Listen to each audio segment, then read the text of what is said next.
Hello. I'm Rune and welcome back to another Gran Turismo 7 video. And today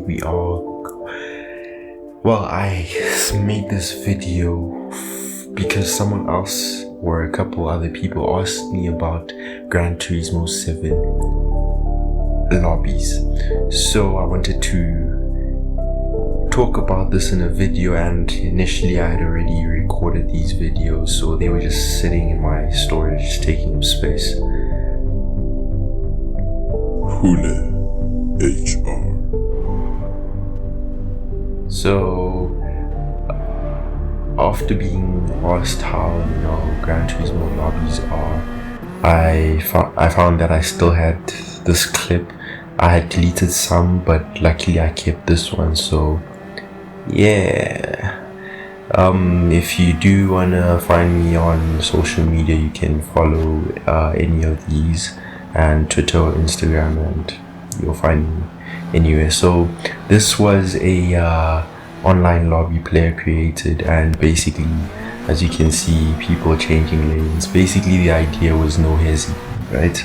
If you guys have seen no Hesi in real life, I won't talk about the real life no Hesi because I think that's a sketchy one.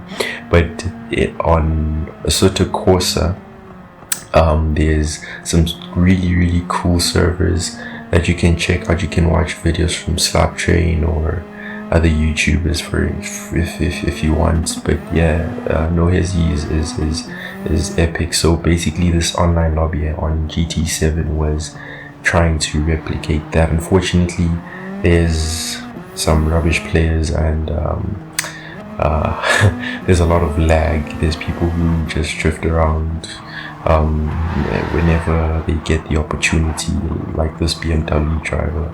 Honestly, I don't know why he was doing that, but it was kind of fun, following other players' information. It's not like we know each other or anything like that, but people using indicators, which is really a really cool option, a thing in the game, that you're able to use your indicators.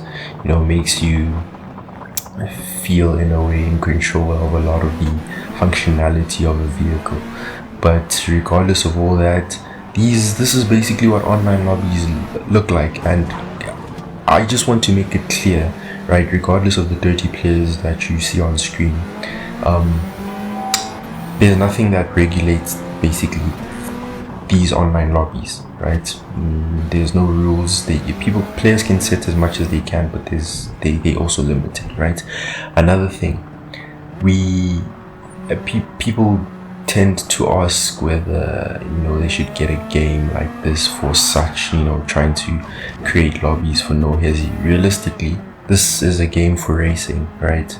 This is just another part of the game that makes it fun, right? Players can come together in lobbies, even like the Nürburgring video I made with the GR Yaris. Here I'm doing with the Honda Civic Type R, tuned Honda Civic Type R, so I could at least try to keep up with the other cars, but regardless of all that, the idea of this game is sim racing, and I guess you could try drifting on this, this sim game, right? But I don't necessarily think its purpose is to be like the no Hesi servers on Assetto Corsa on PC, right? I don't think that its purpose is to do anything like that, but players are able to. This is a map. This is actually a track that you race on, but players have taken it and turned it into basically a no Hesi type of map or track, right? It's not like you can free roam in this game, whereas no Hesi, these servers have lots of long straights and whatnot, but here we're really restricted.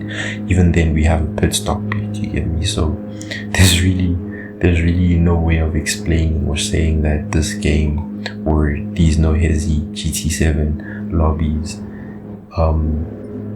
can compete or compare to what Assetto Corsa servers can do.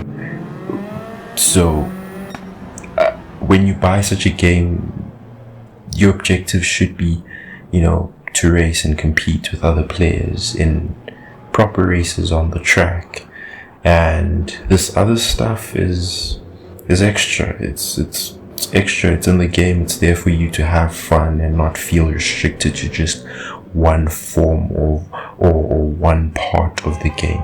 Do you get me? There's dirt tracks, there's rally cross tracks as well that have been added. So this is really a cool thing about the game, that you can come into these lobbies, form up with other players. Hopefully you're driving a hot hatch and you get another player who's driving a hot hatch, you know, and you guys can go at it, or just, you know, cruise. And basically these no Hesi servers, or at least the one I joined here in this video, we were cruising most of the time, you know, just following each other. Unfortunately, I cannot talk for the rubbish drivers that ruin everything else for everyone. You can't complain about the players who drift around and, you know, do no harm. They don't take out any players, but the moment they start, you know, being menaces to society, or at least menaces to the GT7 lobby society. Look at the amount of cars here. Ford RS, I saw a Huracan go past. There are lots of cars that you can pick from. An A45 is there. I mean, not the latest model, but it's there. GRRs is there. C63 is there. M4 is there. So these lobbies, once they fill up, they can actually be fun. Like here I am changing lanes.